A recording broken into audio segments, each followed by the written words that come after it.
ॐ ह्रीं श्रीं क्लीं श्रीं कुबेराय अष्टलक्ष्मी मम गृहे धनं पुरय पुरय नमः।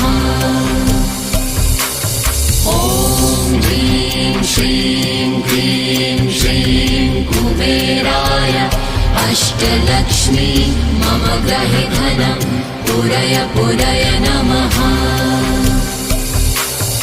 ॐ ह्रीं श्रीं क्लीं श्रीं कुबेराय अष्टलक्ष्मी मम गृहे धनं पुरय पुरय नमः।